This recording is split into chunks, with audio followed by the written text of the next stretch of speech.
There you go. Happy birthday there, Pops. Joe Biden turning 81 years old today. Oh, my goodness. Happy birthday there, big guy. Boom, boom, boom. Hope you got some fun things in store for your birthday today. That's right. Joe Biden, as we kick off Thanksgiving week, turns 81 years old. And, boy, he really, sheesh. It doesn't seem like he's a day older than 91. I mean, he seems like everything's going well. So I just wanted to make sure we kicked off the show. By the way, welcome in to KCMO Talk Radio, 95.7 FM on a rainy Monday morning. Of course, huge game tonight for the Chiefs and the Eagles out at Arrowhead. But wanted to make sure that we wish Joe Biden a happy birthday because, well, you got to find something nice to say, right? But I'm thinking about this in the wake of Rosalind Carter passing away at 96 years old yesterday. Of course, the late wife of Jimmy Carter. And to think about this from the standpoint of her being 15 years old when Joe Biden was born. Jimmy Carter now, God bless him, is 99. Jimmy Carter hasn't been in the White House in, almost 45 years, right? And here's Joe Biden, 81 years old, getting set to try to run for a second term. And by the way, the guy that he's likely to run against is also pushing 80 years old. Now, listen, Trump is a heck of a lot younger. I know age is just a number, as many of you will say. Trump's 77, but you got two guys here combined 160 years old that are the frontrunners to end up as president of the United States in 2024. And when Trump takes office in 2025, if he does win, he's going to be pushing 79 years old. It tells you a lot about the country, right? When you have people who are running the show who are all geriatrics. And, I'm sorry if that offends some of you, but that's what we call them, all right? That's what old people are. When you're pushing 80, God bless you. I'm glad you're here. I want you to be alive and well and, having a lot of reasons to live. I don't necessarily want you running the country. Now, of course, of those two guys, I think one would do a much better job than the other. But it doesn't take away from the broader point. At what point do we hand off the reins to a younger generation? I mean, can I get someone who's 65 around here? 60. I don't think it's asking for too much. That being said, Joe Biden did have himself quite a moment over the weekend as he was getting set to celebrate his birthday. I've been waiting all weekend to share this with you, and I'm going to give it to you right out of the gates here on a Monday morning on KCMO Talk Radio. So here was Joe Biden. He was doing a little chit-chat with folks in the audience over the weekend at an event. You had Jill there. You had the whole crew in town. And take a listen to Joe Biden and what he said to a 6-year-old. Thank you. And I love your ears. I love them. They're really cool. What's your name? Catherine. Catherine, what a beautiful name. That's my mommy's name. Well, nice to see. How old are you, 17? 6. Come on, man. This was at a Thanksgiving event in Norfolk, Virginia, over the weekend. It was a Friendsgiving event is what they were officially calling it, at a naval base ahead of the holiday this week.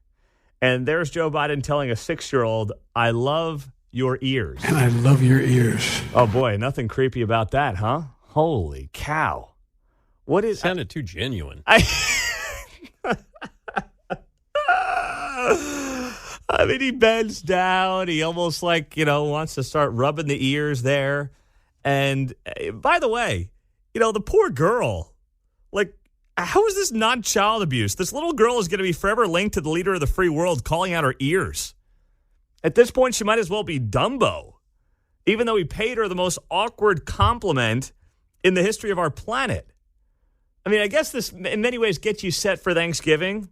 When your old, senile, embarrassing uncle shows up and says to your 5-year-old cousin, oh. And I love your ears. I mean, that's what it feels like to me. My daughter's turning 5 in 2 weeks. So she's basically this girl's age Could you imagine I'm sitting there at a Friendsgiving with the President of the United States, and he walks up to her with a microphone and starts talking about her ears?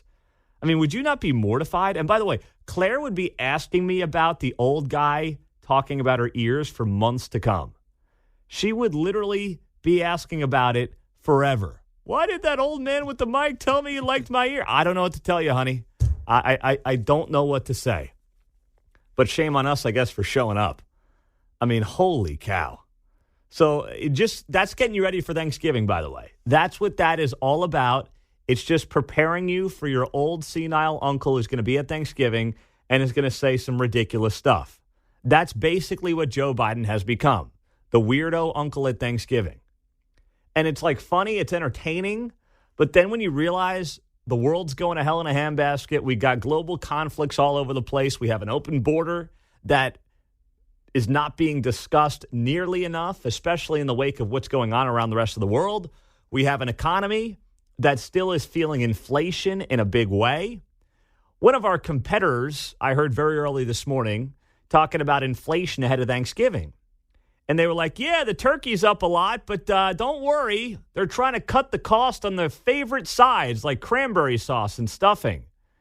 Geez, thanks. The most expensive part is the bird anyway. I'm not too worried about the stuffing being an extra 15 cents. I'm more worried about the bird being an extra $15. He's a cuckoo bird. And that's what we've got right now.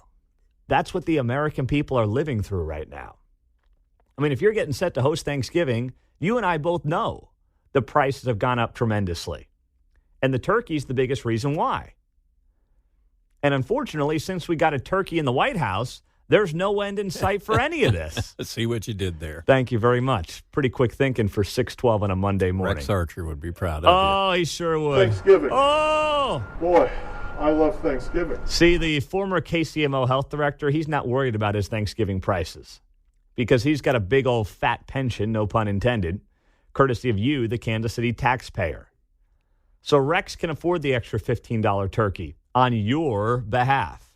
Rex Archer should be going around Kansas City thanking you for funding his Thanksgiving dinner this week. You, the Kansas City taxpayer.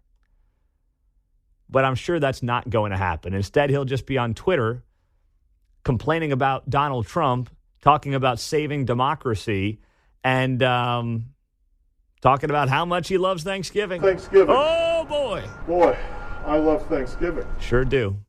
So we are kicking off Thanksgiving week with you here on KCMO. And by the way, it's going to start off with a bang with this game tonight at Arrowhead. We already got some of you tailgating. And by the way, I hope the tailgaters are listening to us. I mean, come on. How much more can you find out about the game? You've been talking about it for 2 weeks. So have some fun with us out at Arrowhead on 95.7 FM. Signal comes in great out there now, by the way, I will add. And I found out on Friday that one of my favorite singers ever is doing the national anthem. We'll tell you who that is. Also, that person's going to be on the show today. And we'll remind you of how good he is. Coming up next, 6:14 on a Monday. Pete Mundo on KCMO Talk Radio, now on your FM at 95.7. Got a big day ahead in Kansas City. Chiefs, Eagles, Super Bowl rematch taking place tonight. The rain is falling. And it looks like it's going to be continuing throughout the day. According to our weather experts at KCTV5, it looks like by the time we get to kickoff, the rain is likely to have subsided, which is a great thing. But, man, it's going to be a wet day. If you're tailgating today, which according to Mark, we already have the tailgaters out and about at Arrowhead. So fired up for that and ready for a heck of a game. Hang on to your hats, hang on to your tents. And your ponchos and everything else. And you're right. I hope the wind subsides as well. I really hope that. But either way, it's going to be a heck of a night, heck of a game. A lot of storylines obviously involved in this Super Bowl rematch. But you know what? When I saw that our man, Generald Wilson, was going to be singing the national anthem tonight, I got even more fired up. Woo! This guy, I have never heard somebody do the anthem as well as him, John. You know I have a man crush on Generald Wilson. You've known that for a couple of years. It certainly adds to the occasion, yes. I think, you know. Doesn't it? I was like, oh, okay, well, he's got this game. It's like, they're calling in the A guy out of the bullpen here. That's exactly what Right. it feels like. Yeah. If Generald's here, it's a big game, right? Expecting a few people to be looking. Yep. He did the AFC Championship game last year with the Bengals. He did the season opener last year with the Chargers, the home opener. He did the AFC Championship game against the Titans, the 2019 season. So that was in January of 20. And that was the first time I saw Generald Wilson sing the anthem. And I was like, I don't know who this dude is, but damn, he's good. He's from St. Louis. He is a retired Navy petty officer. And he's just as good as it gets. I love the guy. I used a bullpen reference. Might as well keep it going. He's got a wicked change up there on the end when it gets to the home of the. Yes, he does. Right. He'll let the crowd go ahead and do their thing, and then he'll finish. He finishes it off. He knows what this crowd's going to do at Arrowhead. So if you haven't heard this guy sing the anthem, I'm going to play for you his anthem from the AFC Championship game this past year against the Bengals. I've got it here. And the thing I love about him, too, man, he sings a tight anthem. He gets this sucker out $131. So I don't know if you can bet the over-under on the anthem tonight. Mark, you'll have to look that up for us. See if we can get an anthem for tonight, over-under. Usually that's just a Super Bowl thing, but I'll look for it. I try to find it deep in your prop bets tonight. But I would hammer the under. Here's Generald Wilson. He's singing the anthem tonight. This is the last time he was at Arrowhead Stadium. Chiefs Bengals AFC Championship on CBS. Let's roll it. Oh, say, can you see by the dawn's early light what so proudly we hailed at the twilight's last gleaming, whose broad stripes and bright stars through the perilous fight o'er the ramparts we watched were so gallantly streaming, and the rockets red glare, the bombs bursting in, gave proof through the night that our flag was still there.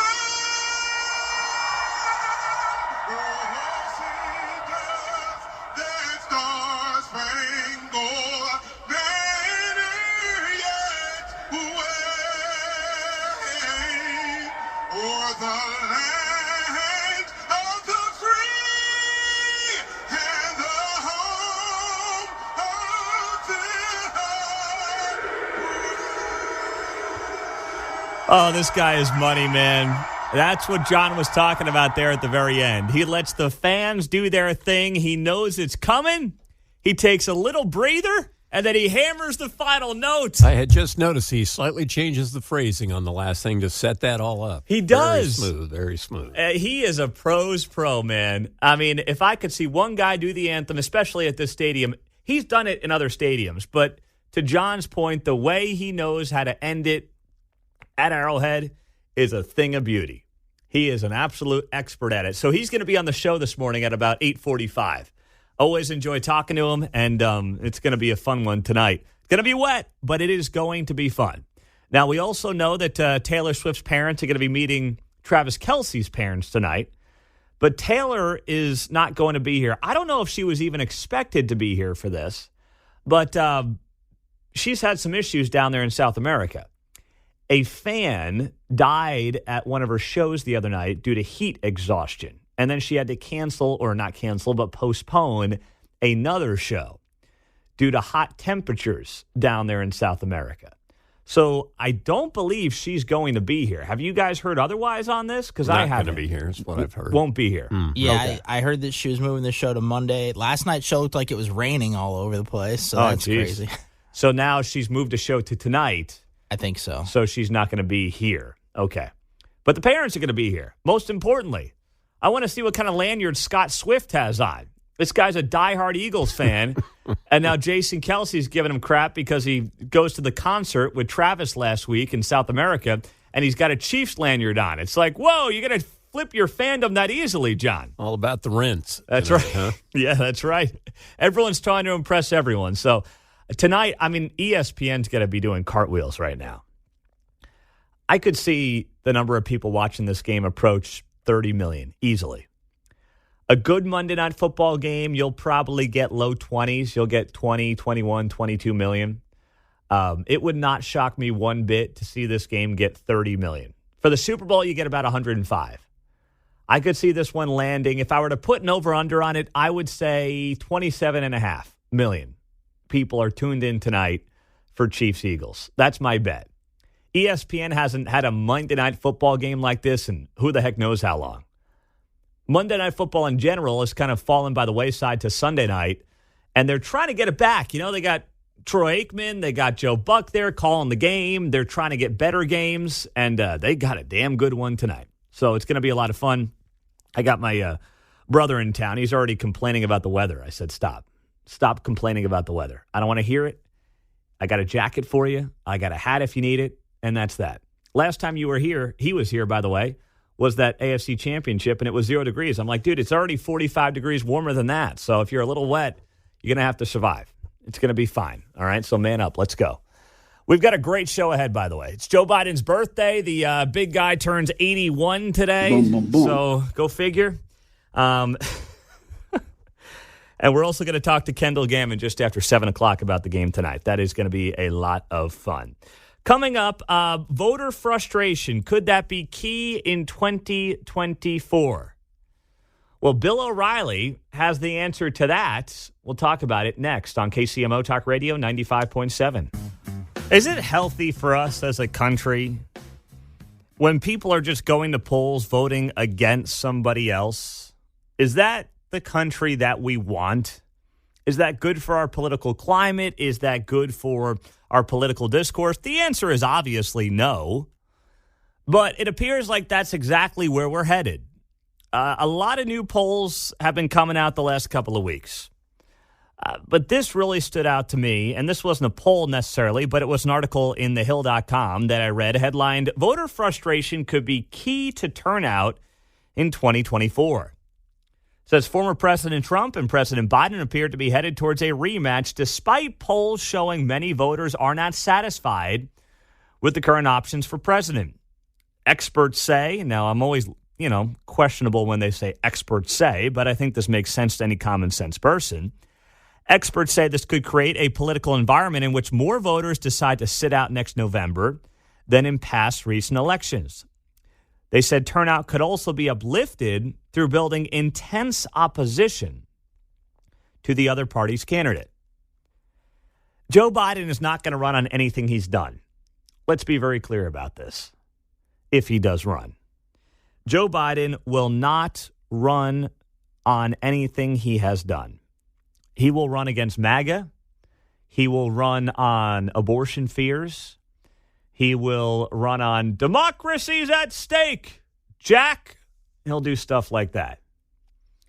It won't have anything to do with the success of his 4 years because there haven't been any. So Donald Trump has an opportunity since he is the presumptive nominee at this point. Donald Trump has an opportunity to do something that no one thinks he can really do, and that is actually run a campaign that is truly positive, talking about his 4 years in office, comparing it to Joe Biden's 4 years, and letting all the riffraff and nonsense fall by the wayside. Do you think he can do it? I don't. And you don't have to take my word for it. You can take the word of Bill O'Reilly, who knows Donald Trump better than most people on this planet do. Bill O'Reilly was on the show on Friday, and I asked him about this. I said, hey, we all know in politics that it becomes a referendum. If it becomes a referendum on you, you likely lose. In 2016, it was a referendum on Hillary Clinton. She lost. In 2020, it was a referendum on Donald Trump, and he lost. Does Donald Trump understand that, and can he take advantage of it? And here's what Bill O'Reilly said on the show on Friday morning. Well, I don't know, because, my advice to the former president is to run on your record, and he is not doing that. He's running a grievance campaign. Now, the grievance campaign will work in the people who like him, the MAGA people, and support him. That's why he's way ahead in the Republican primaries, because they're supporting Trump, and they know that Trump's getting hosed, and he is. There's no doubt about it. But instead of running on his record, which might persuade independents to support him, he's still doing the grievous thing. I think it's a mistake. That was Bill O'Reilly. And he's right. It is a mistake. But the question is whether or not Trump can help himself, right? If he can run the most calculating, tight, efficient, forward-thinking, positive campaign, he'll wipe Joe Biden, he'll wipe the floor with Joe next November. There's polls this weekend that came out from NBC News showing Trump beating Biden. This comes after multiple polls last week showed Trump beating Biden. The opportunity is there, and it's not difficult to see the pathway for Donald Trump getting elected in 2024. Like it or not, there's a clear path to him doing that. And if you don't want to take my word for it, this is Steve Kornacki, NBC News. Here was his polling yesterday. And if you take a look here, too, everybody sort of says, hey, I'm not too nuts about the possibility of this matchup, so we said, let's measure this one way, and here's how we did it. Biden against an unnamed Republican. This is just a referendum on Biden, basically. And look at this. He goes from being in a dogfight with Trump to being double digits behind, but then flip it around. Trump against an unnamed Democrat. Trump goes from leading against Biden to being down by 6 points against the Democrat. So I put this up on Twitter last night if you want to see a little bit more on that poll. But what it shows is that both guys lose to a generic opponent, meaning Donald Trump loses to a generic Democrat but beats Joe Biden. And then on the other side, you have a situation where Joe Biden loses to a generic Republican but is neck and neck with Donald Trump. What does that tell you? Both of these guys are highly unpopular. And the American electorate in less than a year is going to go to the polls and will not be thinking, even though I would hope they would think, through the mindset and the prism of what is in my best interest? Which one of these guys promote policies that will help my family, that will help my future, that is good for America? I would like to think that people will go to the polls with that mindset, but unfortunately, it doesn't look like that's going to be the case. So you're going to have a bulk of people that are going to stay home. You're going to have a bulk of people that are going to just go to the polls to vote against somebody. And that does open the door up to a third-party candidate, potentially. Now, I don't take RFK seriously. I just don't think he's got the juice. You got to have a lot of money to get on the state ballots. There's a lot that goes into it. I don't see RFK being that guy. But as we talked to Bill O'Reilly about in the interview last week, and if you missed it, you can find it up on the podcast page wherever you get your podcasts, Joe Manchin, former West Virginia senator, is flirting with a third-party presidential bid. Now, I don't think he's going to do it. Joe Manchin is not a kid. Joe Manchin is 76 years old. I didn't realize Joe Manchin and I have the same birthday, August 24th. How about that? I like the guy a little bit, but I don't like him that much.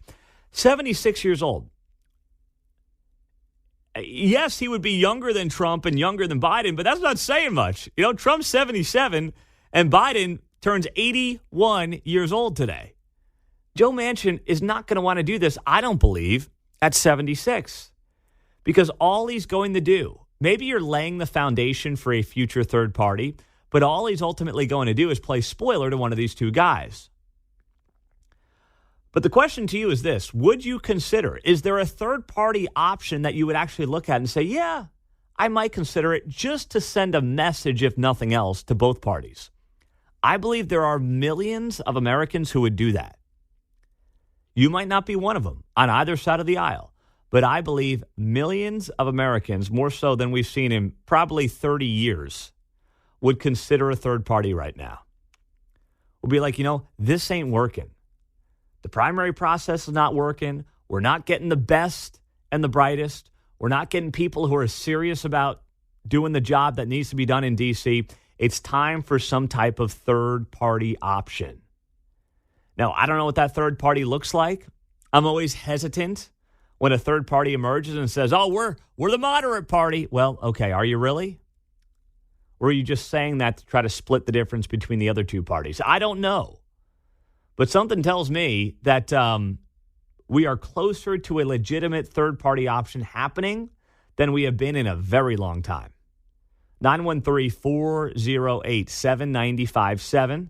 913-408-7957 as we roll it out on a Monday morning on KCMO Talk Radio. Kendall Gammon at the top of the hour. Our Chiefs analyst will talk about this huge game tonight, a Super Bowl rematch between these two teams. And the tears were, oh boy, they were falling in the Kansas City Stars' letter to the editor. This is always fun. We got a busy morning ahead on KCMO Talk Radio 95.7.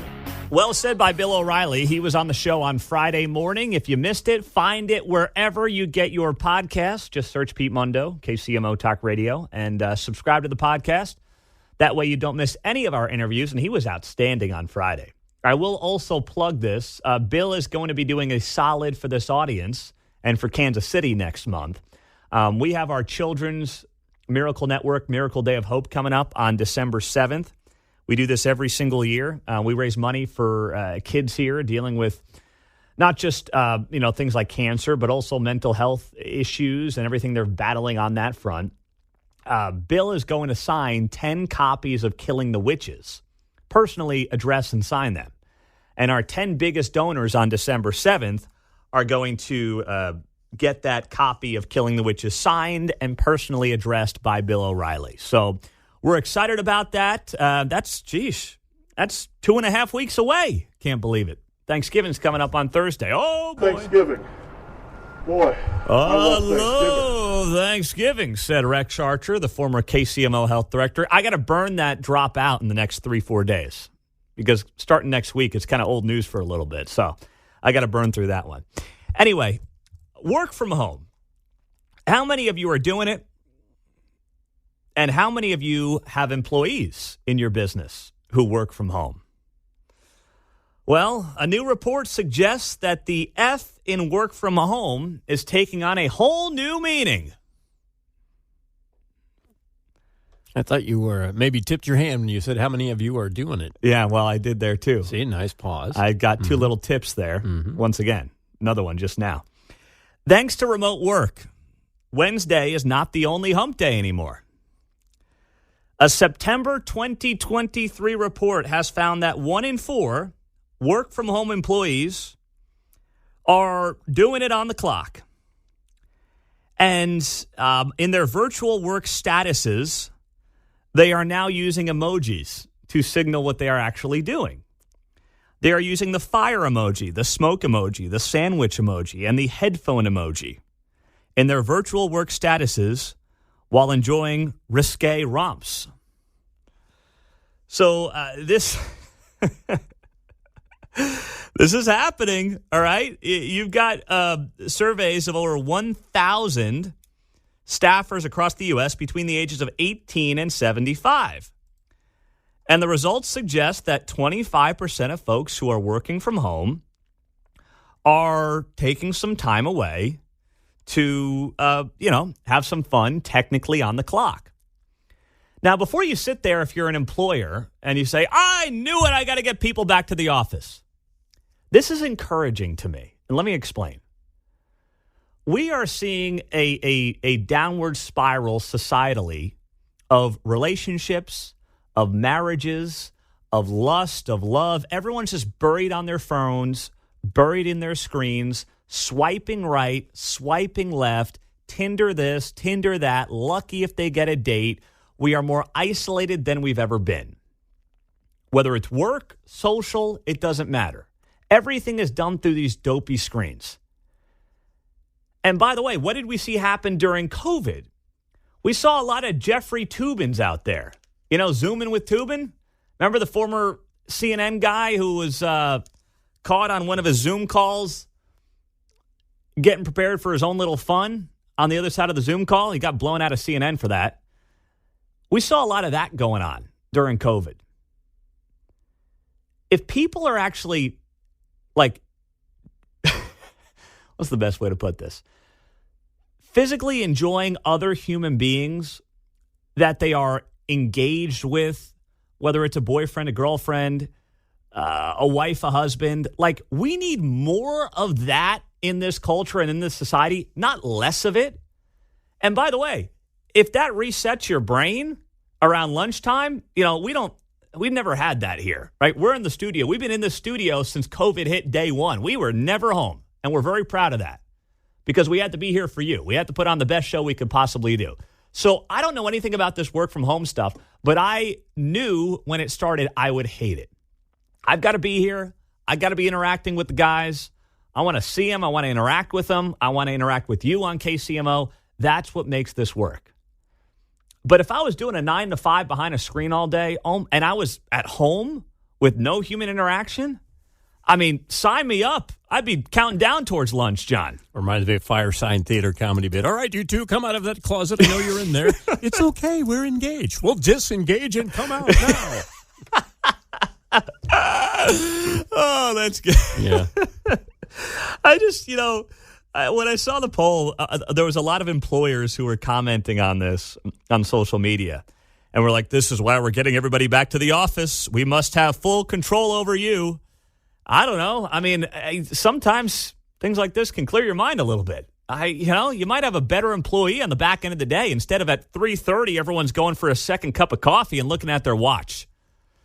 Oh, get me to 5 o'clock. You know what I know. The last hour and a half in a traditional 9 to 5 corporate setting is worthless. You're not getting anything out of these employees.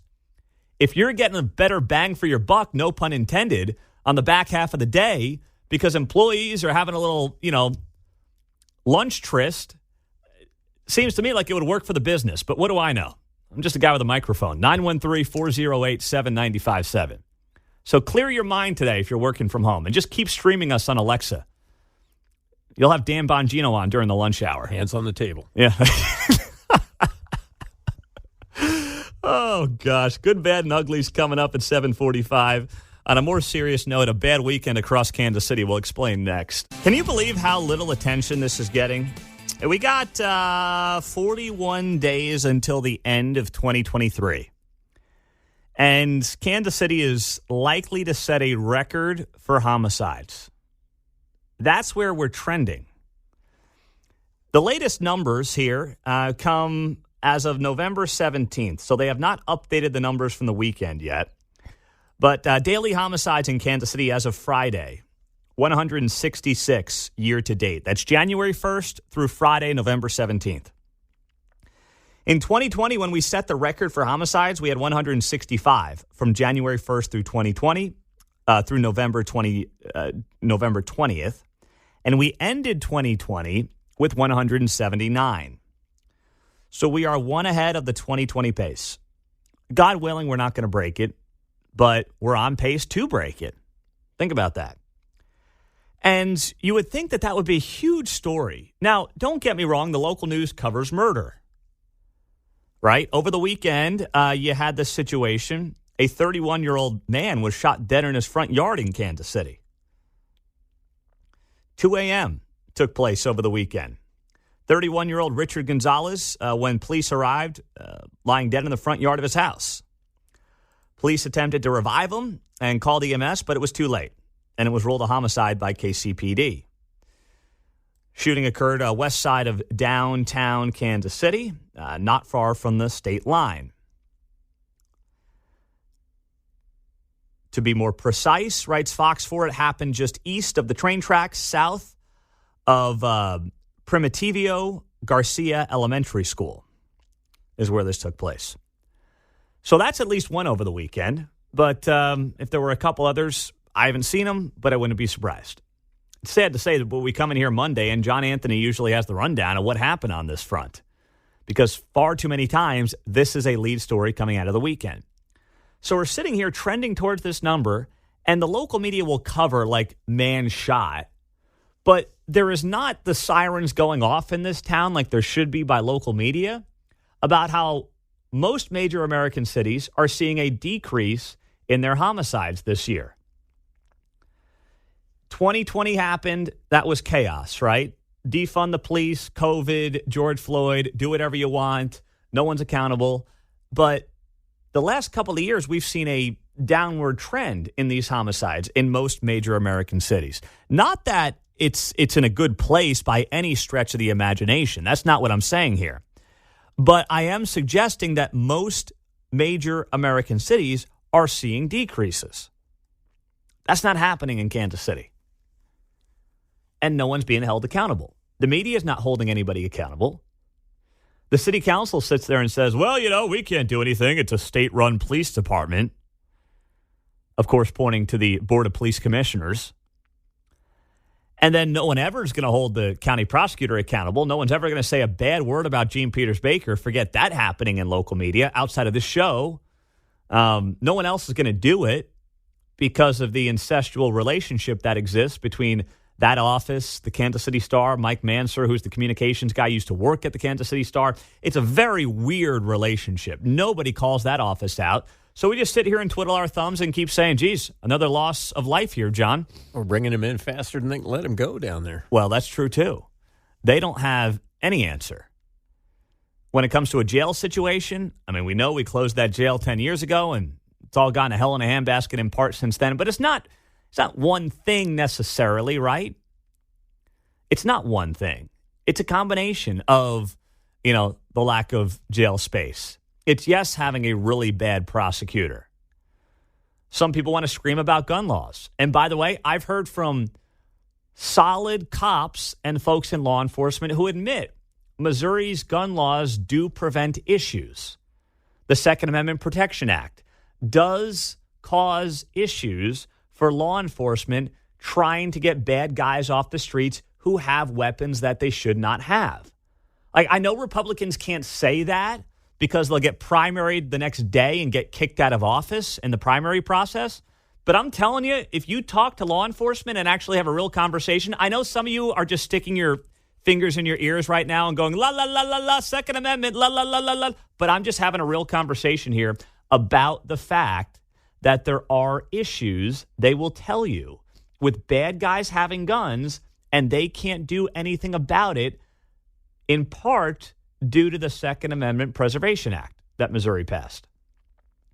So it's all of these things in some part.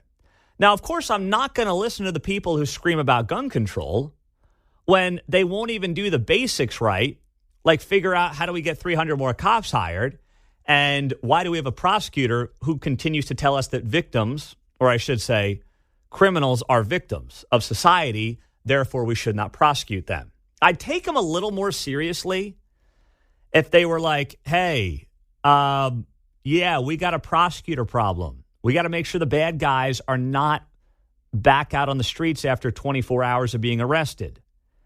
I take the gun crowd, the it's all about the guns crowd, a little more seriously, not very much more seriously, but a little more seriously, if they actually admitted to the fact that police are part of the solution and prosecution is a very important part of keeping people safe on the streets, then I would say, okay, if we agree on that, maybe we can kind of work around this gun issue. But of course, they don't want to even talk about those two things. If only we banned the right guns, the weapons of war, whatever that even means these days. If only we banned the weapons of war, everything would be hunky-dory, life would be good. We would have no issues whatsoever. And that's just not the case. 913-408-7957. That is the phone line and the text line here on KCMO. Wow, this is on the text line here. Pete, the 31-year-old you just talked about on the air, that was my friend's son, Richard Gonzalez. Well, I'm sorry to hear that, 5648. That's terrible. That's tragic. And I don't know what ensued that resulted in a 31-year-old getting shot dead on his front lawn. I just know we've become way too immune to it here in this town. Way too immune to it. Where we just sit here and we sit back and we report it and we talk about it and no one says anything. But don't worry, all the city council is going to be out at the Chiefs game tonight. And they're going to be taking their selfies and going to their suites and having a great time and grabbing donations and everything else. As 167 people have been shot and killed, and we trend towards a record year for homicides in this town. But don't worry. They'll be fired up tonight out at Arrowhead. Wes is on KCMO. What's up, Wes? Yeah, Pete. So, what specifically are the police having? I'm probably going to phrase this wrong, but specifically, what part of the Missouri law do the police think is causing problems with criminals having guns? I guess, or I'm just confused as to. I'm just sharing with you that I've talked to a bunch of them personally, anecdotally speaking, and they don't want to talk about it publicly because they know it will become a political issue. But they have just said, and I'll get a little more detail and bring it back tomorrow, Wes, because I've had this conversation with probably a dozen of them. But they have admitted that Missouri's gun laws have made it so that if they know there are certain bad guys with guns, they can't necessarily do anything about it unless they catch them in the act using those guns. Well, then I'd say I'd like to hear the specifics because if that is causing a problem, it probably needs to be addressed. Well, do you remember when Eric Greitens was running for Senate and he came out against this Second Amendment Preservation Act? Because he said he came out against it because he said it's hurting law enforcement, it's hurting the cops' ability to do their job in Missouri. And he got crushed by his opponents who called him basically a sellout, a rhino, an anti-gun guy. That was all politics, but Greitens was actually on to something there, but he had to back off of it because in a primary, he appeared to be anti-gun in some ways, which of course is nonsense, but that's how his opponents in the primary last year used it against him. Very interesting, Pete. As usual, you're all over it. I'll be interested to hear what specifically might need to be changed in that law. You know what I will do, and thank you, Wes. I'm going to see if maybe Greitens will come on and talk about it. We haven't talked to the guy in a while.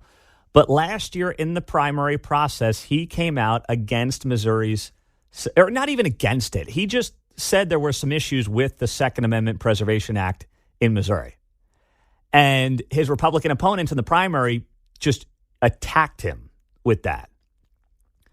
And no one can really accuse Eric Greitens of being like some rhino or Republican sellout or something like that. But people hammered him for that because we know in primaries on Republican sides of the aisle, the gun issue is obviously is a big one. And then Greitens kind of backed off of that. He never really talked about it again. But he was hearing that from law enforcement. So he brought it up. But it was a political misstep for him because we know how guns in primaries and Republican parties end up going, right?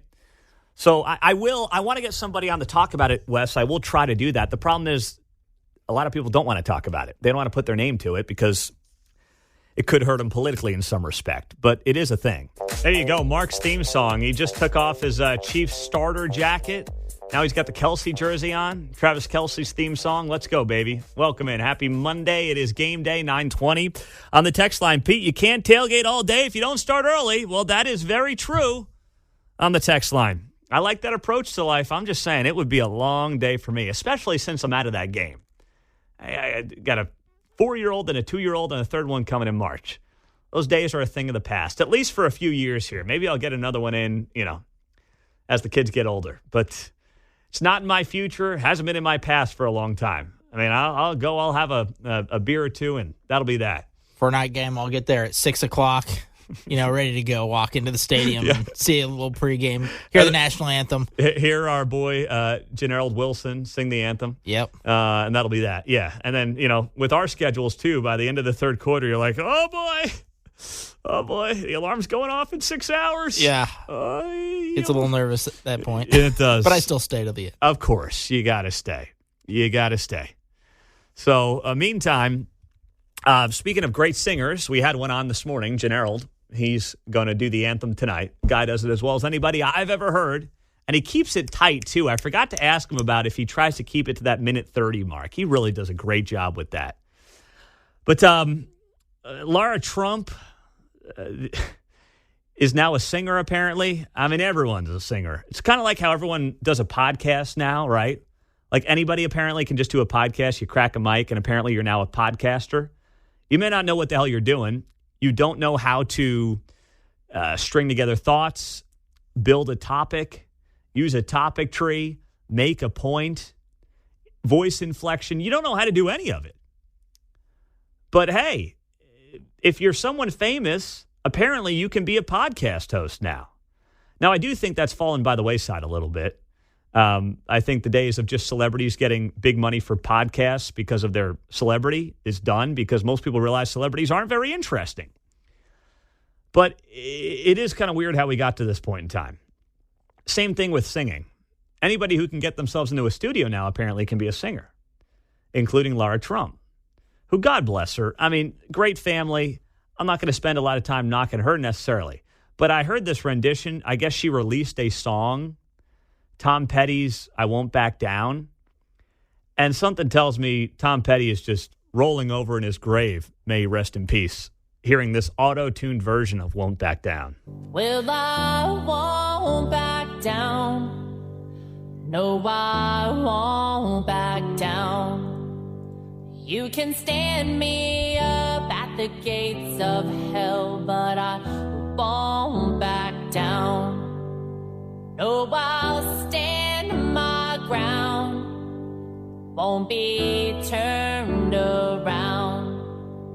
And I'll keep this world from dragging me down. Gonna stand my ground. And I won't back down. I won't back down. Hey, baby. All right, make it stop. My ears are hurting. Make it stop. Make it stop. Got a no from Howie, and a no from Sophia, and a no from Heidi on that one. Simon's the only one holding out. You liked looking at her. Oh, yeah, that's about it. That's exactly right. I don't know about you guys, but geez. I'm not worth your Red Lobster money? No. That song is not worth my Red Lobster money. I'll tell you that right now. That Lara Trump rolling that out on Saturday, saying that is finally available everywhere.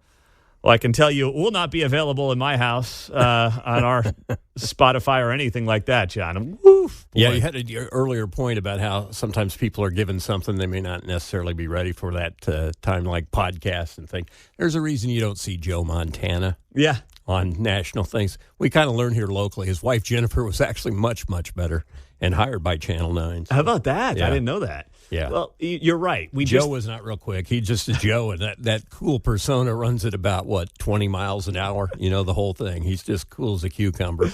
He's great in the Skechers commercials. He's no right? Tony Romo. No. He's not. He's no Tony Romo. I'll tell you that right now. But yeah, same thing. I mean, I think Tom Brady is going to be a terrible broadcaster if he ever does it. But NBC gave him like $20 million a year for whenever he wants to start. Was it NBC or Fox? One of them. I think it was Fox, actually. Gave Tom Brady basically a $20 million a year contract to do color analysis work for them whenever he decides he wants to do it, which is insane to me. You got to see if these guys are good at it first. Their name is not enough. Your name is not enough to make you a good broadcaster. Your name is not enough to make you a good podcaster. Your name is not enough to make you a good singer, with all due respect to Lara Trump. That was the most auto-tuned garbage version of something I've heard in a long time. And I know I can't. I'm on her team. What are you doing? Her dad was a great president, or her father-in-law, I guess, was a great president. I know, but you know what? That song sucked. And when you put yourself out like that, I mean, I guess you can do what you want to do, but if you can't handle the criticism, then don't put out a song when you're not a singer. People work their whole lives for that moment to release that first song, that first cover, that first potential hit. Hey, I'm a singer. I'm not going to back down. Oh, I won't back down. I mean, it was horrible. Kim Kardashian put out a single a few years back, and that was her only one, and we know why. Did she really? Kim Kardashian? Yeah, nobody really knew about it. She got made fun of for about a week, and then that was it. That was the end of her singing career? Yeah. Even Kanye couldn't help her at the time, huh? Yeesh. That's Kim Kardashian put out a single once. Yeah. Once. Oh, gosh. I know, you see it all the time on social media, Real Housewives try to become singers. It's such an insult to the profession, isn't it? Oh, yeah, I'm famous. I liked singing in choir back in 5th grade. Can I be a singer? Can I put out a song? I mean, you can record one. Doesn't mean it's going to be any good. Sheesh. We got to give that up. Text line is 913-408-7957. Pete, I always feel that people singing should not do weird things with their voices unless they're really good. Yeah, that's a very good point there. On the text line, that's why karaoke is closely related to bars and drinking. Yes, that's exactly right. You're always a little better as a singer in your own mind after a little liquid energy, right? Legend in my own shower. Yeah, oh yeah, he should hear me belting away in the shower. Oh, boy. God bless you, Lara Trump, but I think this is the one and only single we got coming out. Hey, baby! What's Tom Petty doing right now? I'm wondering about the estate. I'm not quite sure where they're at there for copyright infringement. Maybe they're torturing the rest of us. Yeah, collecting the paycheck and saying, you guys deal with that. On the text line, Pete, if I hadn't heard differently, that sounds like Chris Tucker singing. Oh, Wrong. Oh, geez. Oh, boy. Okay. Coming up, our caller of the day. We'll do that on KCMO Talk Radio. It's a rainy, windy, but it is a game day Red Monday across Kansas City on KCMO 95.7. I know we've got hundreds of folks already trying to get into Gate 5, as we found out last hour. So those mimosas, those Bloody Marys are going down well, I'm sure. Don't be afraid to call in and tell us what's going on out there on KCMO. I'd love to hear from one of those folks.